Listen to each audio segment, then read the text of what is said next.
이집트에 내렸던 재앙 중에서 10가지 재앙 중에서 세 번째 이로 인한 심판과 관련된 내용입니다.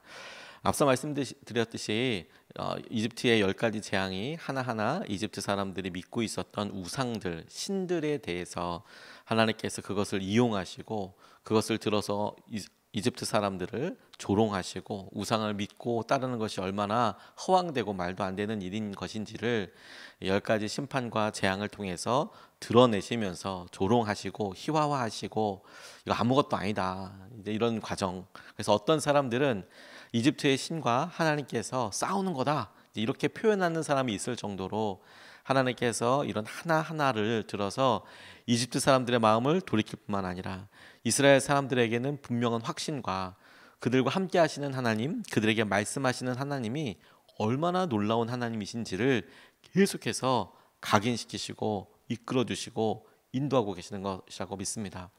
우리의 연약함을 생각할 때 10번이나 재앙이 필요할까? 우리는 우리 생각에 우리가 어렵고 힘든 일이라고 생각하는 이 문제, 그것이 재정이든 그것이 건강이든 회복이든 이거 하나 해결되면 그러면 기적이네, 이건 정말 놀라운 일이네, 하나님을 온전히 믿을 수 있을 것 같아, 이렇게 생각하지만 이스라엘 백성들을 보아서나 우리의 삶의 경험을 보아도 우리는 쉽게 잊어버리는구나, 기사와 이적이 일어나도 이거 쉽게 잊어버리게 되겠구나. 그래서 주님이 10번이나 이렇게 말씀하시고 인도해 주시는 것은 우리의 마음, 돌 같은 우리 마음에 주님께서 말씀으로 한번 쓰시는 게 아니라 정말 새기시듯이 계속해서 내가 이런 하나님이다 라고 드러내고 계신다라고 싶습니다. 땅의 티끌이 이로 변했다라고 이야기하고 있는데, 이 땅이 이집트에서는 숭배 대상이었습니다. 이가 아니라 땅이, 그리고 그 땅의 지표에 있는 먼지, 티끌이 이로 변했다라는 이야기인데, 이 땅의 신은 이집트 사람들이 보기에 날강 유역이 아주 풍부하고 심기만 해도 혹은 심지 않아도 쑥쑥쑥쑥 자라는 이런 비옥한 땅의 토양뿐만 아니라 이집트 바로 옆으로만 나가도, 조금만 도시 근교로 나가거나 조금만 바깥으로 나가도 사막들이, 광야들이 펼쳐져 있었거든요. 그래서 땅이라고 생각할 때 아주 풍부하고 비옥한 곡창지대, 땅, 그리고 사막, 이걸 동시에 의인화시킨 신이라고 그렇게 이야기합니다. 셉트라고도 이야기하고 게르라고도 이야기하는데, 게브라고도 이야기하는데, 그걸 믿었던 거죠. 그들이 보았고 믿었던 것을 통해서. 그런데 하나님께서 그 흙을 가지고 모세에게 뿌려봐라, 그걸 흩어봐, 그러면 그것이 이로 변할 거야 라고 이야기했더니 이가 되었다라는 거죠. 물이 피로 바뀌는 것, 그리고 개구리가 올라오는 것, 이런 것들은 이집트의 마술사, 요술사들도 할 수 있었다라고 이야기하고 있습니다. 그런데 오늘 이로 바뀌는 일은 이 요술사들도 마술사들도 하지 못했다. 그래서 그들 스스로가 하나님의 영광이다라고 이야기하고 있는데, 이것을 통해서 주님께서 우리에게 주목하게 하시고 오늘 우리의 붙잡게 하시는 것을 우리가 같이 묵상하고 싶습니다. 첫 번째로 우리가 주목하고 싶은 것은, 하나님께서 흙으로 사람을 만드셨던 것처럼 무에서 유를, 흙에서 생물체를 만들어내고 계시는 것에 주목하고 싶어요. 16절 17절 말씀을 보면 주님께서 모세에게 말씀하셨다. 너는 아론에게 일러 지팡이를 내밀어 땅에 먼지를 치라고 하여라. 그러면 이집트 온 땅에서 먼지가 이로 변할 것이다. 그들이 그대로 하였다. 아론이 지팡이를 잡고서 팔을 내밀어 땅에 먼지를 치니 먼지가 이로 변하여 사람과 짐승들에게 이가 생겼다. 온 이집트 땅의 먼지가 모두 이로 변하였다. 이렇게 이야기하고 있습니다. 땅의 먼지를 쳐라라고 이야기하고 있습니다. 먼지가 이로 변했다라는 것을 이렇게 보면서 하나님께서 아주 작아 보이고 일상에 흔히 있는 티끌들, 땅의 먼지들, 그걸 쳐서 우리가 보기에 아주 작은 미물이고, 이걸 그냥 한 마리 이렇게 봤을 때 이걸 두려워해야 하나 싶을 정도의 아주 사소하고 작은 미물들을 이렇게 많이 만드셨다. 그런데 놀라운 것은 무엇이냐면, 이 이라는 것은 땅에 뭘 심은다고 생길 수 있는 것이 아니지요. 식물이 아니니까요. 뿐만 아니라 이게 하다못해 흙이 바뀔 수 있는 것도 아니지요. 흙은 분명히 무생물이고 우리 주위에 볼 수 있는 뭐 아주 흔한 것이지만 그 작아 보이고 똑같아 보이는 그런 미물이 무생물에서 생물이 되어 나오는 것이죠. 개구리는 있던 게 올라온 거고 물이 피로 바뀌는 것은 그 안에 성분이 어떻든지는 모르겠지만 액체가 액체로 변하는 것인데, 그런데 티끌이 자그마한 생물체로 변하게 되는 것에 놀라게 됐어요. 하나님께서 이집트 사람들이 보는 가운데 그와 같은 일을 하셨다라는 것이죠. 하나님께서 집중하시고 주목하시면 아무리 작은 것에도 창조의 능력이 일어나고 있는 것에 주목하게 됐어요. 그리고 하나님께서 쓰시고자 하면 그것이 하나님의 뜻 가운데 사람들에게 좋은 의도이든 혹은 그것이 교훈의 목적으로 하든 하나님께서는 여전히 당신의 창조의 능력과 당신의 능력으로 당신께서 계획하신 일들을 이루고 계시는 분이신 것을 우리가 붙잡아야겠다고 싶었습니다. 왜요? 저는 흙이 이로 변했다라, 이렇게 미천한 생물로 변했다라는 것도 주목했지만, 우리가 처음에 하나님께서 사람을 만드실 때 흙을 취하시고 빚으셔서 당신의 생기를 불어 우리를 만드셨다라고 이야기할 때에도 우리 생명과 우리의 삶이 이랑 비교할 수는 없겠지만, 그럼에도 불구하고 하나님께서 우리를 무너질 수밖에 없고 없어질 수밖에 없고 부서지기도 쉬운 우리를 흙에서 만들어내셨던 놀라운 은혜가 하다못해 이집트 사람들을 심판하시고 이스라엘 사람들을 깨우치게 하실 때에 하나님이 동일한 능력과 은혜로 그들 가운데 당신의 영광을 드러내시고 이끌어 주시는 것에 우리가 주목하고 그 하나님을 붙잡아야겠다 싶었어요. 하나님은 여전히 당신의 주위에서, 우리의 주위에서 아무리 작은 것이라도 당신의 뜻과 목적을 위해서 창조의 능력을 일으키시는 하나님이세요. 우리의 몸은 신비로 가득 차 있습니다. 우리 사람의 심장이 1분에 한 60에서 70회 정도 수축한다고 합니다. 물론 급하게 빨리 뛸 때나 운동을 할 때는 조금 다르겠지만 평상시에는 한 60번에서 70번 정도 심장이 박동이 있다고 합니다.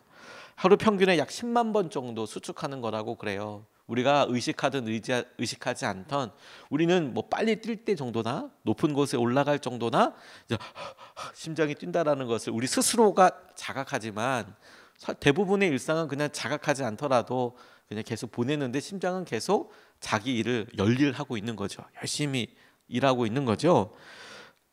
사람이 평균 70년 산다고 할 때 약 26억 번 정도 뛰는 거래요. 26억 번 정도. 우리는 그 중에서 몇 회나 이걸 자각하면서 인식하면서 살까요? 그런데 이 안에서 심장은 정말 열일하고 있어요. 끊임없이 계속 움직이고 있지요.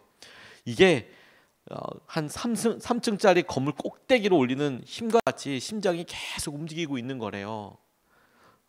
대단하죠. 더욱 놀라운 것은 죽을 때까지 한 번도 쉬지 않고 뛴다는 거예요. 이걸 사람이 만들 수 없죠. 조금 정밀한 기계 이런 거랑 비교할 수 없는 겁니다. 태양과 지구가 지금보다 조금만 더 가까워진다고 하더라도 과학자들은 기후 이상뿐만 아니라 심지어 지구에 있는 모든 것들이 다 타버릴 수도 있다라고 경고합니다. 그리고 여기보다 조금만 더 이렇게 멀어져도, 태양으로부터 조금만 더 멀어져도, 지금 있는 것보다 조금만 더 멀어져도 추워서 다 얼려버릴 정도로 그렇게 어려운 환경이 될 거라고도 이야기합니다. 조금만 더 가까워지면 타서 죽고, 조금만 더 멀어지면 얼어서 죽고, 그냥 그건 사람이 죽는 정도가 아니라 지구에 있는 생물체 전체가 다 그렇게 죽어버리게 되는 이런 기가 막히게 된 상황을, 이걸 우연이다라고만 이야기할 수가 없는 거죠. 우리는 몇 줌의 흙 덩어리로 지어졌기에 숨결만 떨어지면 그러면 또다시 흙으로 돌아갈 존재입니다. 그런데 이렇게 미약하고 연약한 우리를 구원하시고자 우주 모든 만물을 창조하시고, 그리고 그 창조하신 주님께서 직접 우리에게 찾아오실 뿐만 아니라 당신의 연약함을 우리가 똑같이 지시고, 그래서 돌아가시고, 그래서 우리를 귀하게 여겨 존귀하게 여기셔서 우리의 죄가를 대신 지셨던 하나님의 놀라운 계획은 창조의 역사처럼 우리에게 함께 하시고 우리의 의미와 존재를 나타내는 것이라고 믿습니다. 우리의 몸과 우리의 마음은 이처럼 그렇게 미약해 보이고 작아 보이지만, 그런데 하나님께서 함께 하시는 그 창조의 능력과 하나님의 계획은 오히려 그것을 통해서 우리를 너무도 존귀하게 하시고, 우리를 향한 하나님의 사랑이 또한 너무도 놀라운 것을 우리에게 오늘도 확인시켜 주시는 것이라고 믿습니다. 흙으로 돌아왔던 우리가 하나님께서 여전히 우리 가운데 일하시는 것을 보며 하나님을 더 깊이 의지하고 붙잡아야겠다. 이렇게 첫 번째로 우리가 같이 기도하고 싶습니다. 두 번째로 주목하고 싶은 것은 마술사들도 요술사들도 흉내를 내려고 하지만 하지 못했던 점에 대해서 붙잡고 싶어요. 7장까지는 요술사, 술객이라고 나와 있기도 하고, 이 8장서부터는 마술사라고 나와 있지만 사실은 똑같습니다. 똑같은 표현인데 번역을 하면서나 이제 다양하게 번역을 하니까 요술사, 술객, 마술사, 이것이 세번역 성경에 교차해서 여러 번 등장하는데, 이집트 바로 옆에서 어떤 기이한 일들을, 신기한 일들을, 마술을 부리는 그런 사람들을 통칭하는 말들이었습니다. 그런데 그들이 했었던 일들을 이렇게 표현하고 있어요. 18절과 19절 말씀을 보면, 마술사들도 이와 같이 하여 자기들의 술법으로 이가 생기게 하려고 하였으나 그렇게 할 수가 없었다. 이가 사람과 짐승에게 계속하여 번져나갔다. 마술사들이 바로에게 그것은 신의 권능이 아니고서는 할 수 없는 일이라고 말하였다. 그러나 주님께서 말씀하신 대로 바로는 여전히 고집을 부리고 그들의 말을 듣지 않았다라고 이야기합니다. 바로가 모세를 통하여, 그리고 모세와 아론을 통하여 일어나고 있는 여러 가지 기적과 이적과도 같은 일들을 마주할 때 바로의 입장에서도 자주 흔히 볼 수 있는 것은 아니었던 것이라 생각이 듭니다. 그런데 그런 희한한 일이 있을 때 옆에 있는 요술사에게, 마술사에게 너도 해봐, 이거 되나 한번 해봐, 이렇게 매번마다 시켰습니다. 뱀이 지팡이로 변할 때 너도 해봐, 너희들도 해봐. 그랬더니 정말로 지팡이가 뱀으로 변하게 되는 일이 있었습니다. 물론 잡아먹혔죠. 그런데 나일강이 피로 변하게 됐을 때도 너도 해봐, 그랬더니 이 마술사가 물이 피로 변하는 그런 일을 비슷하게 흉내냈나 봅니다. 그래서 마음은 처음에 나일강이 피로 변하는 거 보고 순간 두렵기도 하고, 이걸 어떻게 하나 걱정도 분명히 됐을 텐데 너도 해봐 되는 거 보고 아마도 안심했을 것 같아요. 그러니까 이게 심각한 문제이긴 하는데 요술사도 할 수 있네, 세상에서도 할 수 있네 라고 안심할 수 있었던 것 같습니다. 그래서 예배를 드리러 가라 뭐 이런 예배를 할 때도 마음은 그렇게 하겠다라고 얘기했다가 금방 마음을 변하고 여전히 완악하고 여전히 그냥 돌같이 움직이지 않는 것이 계속 발견되고 있는 것이지요. 개구리도 올라오는 걸 보고 너도 해봐, 그랬더니 개구리가 또 올라오는 거예요. 그래서 또 안심을 했을 것 같아요. 그런데 이게 굉장히 중요한 차이죠. 하나님만 하실 수 있어 라는 것에서 다른 데서도 가능하네, 그러면 다른 것들도 이런 어려움의 종류와 상황에 따라서 의지할 수 있지 않아? 라고 자연스럽게 생각하게 되죠. 이게 믿음 가운데, 우리 가운데 있는 허점 가운데 하나입니다. 우리가 힘들고 어려울 때 하나님을 찾게 되는 것은 너무도 감사한 일이고 너무도 중요한 과정이긴 하지만, 근데 가만 보니까 이거 뭐 세상에서 사람을 만나고 뭐 다른 뭐를 하고 뭘 믿고 뭐 이래도 된다네, 그래도 된다네 라는 것이 우리를 얼마나 전능하시고 능력의 하나님이신 그 하나님을 의지하는 것에서 얼마나 뒤로 한 걸음 쑥 물러서게 하는지 몰라요. 그래서 하나님께서 이런 여러 사건들 가운데 일부러 그 옆에 요술사, 마술사를 데려다 놓고 이집트에서 왕 옆에서 기사와 이적과 비슷한 것으로 혹은 기사와 이적으로 그런 것을 보여주고 신기하게, 그리고 이것이 어떤 그들이 믿는 신의 권능이다, 신만이 할 수 있는 일이다라고 그렇게 이야기하고 보여주는 사람을 대동시켜서 함께하게 해서 그들의 한계를 명확하게 보여주고 있는 것이죠. 그래서 그들 입으로 스스로 대답하기를 이건 안 되는 거예요, 이건 신의 권능입니다. 이집트 사람들이 믿었던 여러 신들 중에서도 이건 설명할 수 없는 신의 권능입니다. 왜? 그들은 아직 하나님께서 하나님이 어떤 능력과 권능을 함께 하시는지를 다 모르고 있으니까. 그래 설명할 수는 없지만 이건 신의 권능입니다. 이건 어떻게 흉내낼 수 없는 것입니다.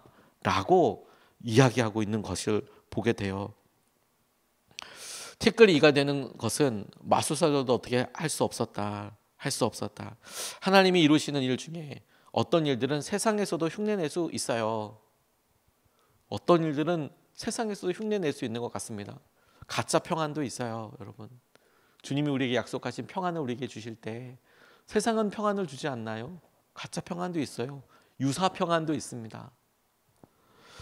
흉내낼 수는 있습니다. 그런데 여러분, 그것이 깊어지고 그것이 더 우리의 삶의 중요한 여러 국면과 주제들과 만남들과 시기가 되면 가짜와 진짜는 명확하게 드러나게 될 거예요.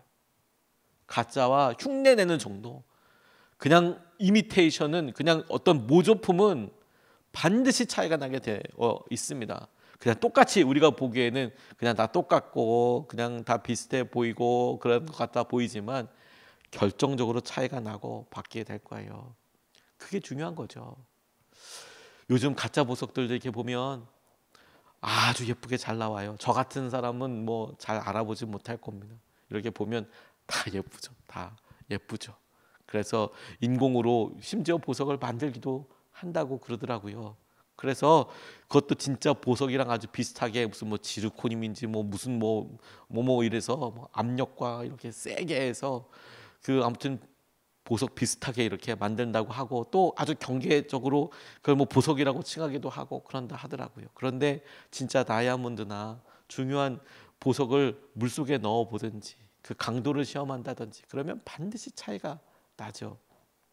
아무리 과학이 발전하고 아무리 문화와 우리가 처해 있는 사회적인 어떤 체계, 시스템이 우리가 안전할 수 있어, 평안할 수 있어라고 이해시킬 수 있을지 몰라도 그것은 우리의 삶에 도움이 안 된다라고 이야기할 수는 없지만, 도움이 된다고 할 수 있지만 우리가 믿고 따르고 있는 하나님과는 비교할 수 없는 거예요.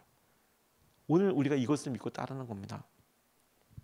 존 오트버그라는 목사님이 아마도 이걸 지어서 이렇게 설명하기 위해서, 과학과 창조에 대해서 잘 설명하기 위해서 이런 이야기를 지어낸 것처럼 보이는데 내용이 이렇습니다. 과학이 점점점 발달하고 그러니까 과학자들이 못하는 게 없어지는 거예요. 심지어 창조의 기원을 밝힌다라고 이야기하고 실험을 해서 그게 어떻게 어떤 실험과 어떤 과정과 얼마만한 시간을 통해서 이런 행동이 반복되면 그러면 다 이렇게 설명이 되고 해석이 된다라고 감히 과학자들이 이제 그렇게 얘기하는 사람들이 이렇게 있는 거죠. 그래서 그 과학자와 하나님이 어느 날 만나서 이야기하는 겁니다. 과학자가 찾아가서 하나님께 이야기하는 거예요. 하나님, 이제는 우리 힘만으로도 살 수 있습니다. 생명이 어떻게 시작되는지 알아냈고 생명을 똑같이 복제하는 방법도 알아냈습니다. 이제 당신이 없어도 우리가 해낼 수 있을 것 같아요. 생명조차도 우리가 복제할 수 있을 것 같아요. 이렇게 이야기하더랍니다. 그래서 하나님께서 유심히 듣고 하나님이 한 가지 제안을 했대요. 그래?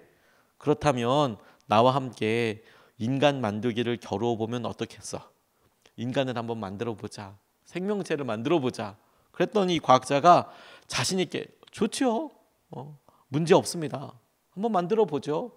그간에 했던 과학과 복제 기술과 이런 여러 일들을 통해서 그렇죠, 한번 만들어 보죠. 흙을 한번 만들어 보죠. 그리고 자신이 손으로 땅에 있는 흙을 한 줌 퍼 올려서 이렇게 만들어 보자고, 과학자들이 이렇게 해서 한번 만들어 보자고 했더니 하나님이 말씀하시더래요. 아니, 너는 네가 만든 흙으로 해야지. 그 흙은 내가 만든 거고 너는 네가 흙을 만들어서 그걸 해봐야지. 과학의 한계는 있는 것을 그 다음에 어떤 것으로 설명하는 것에 불과합니다.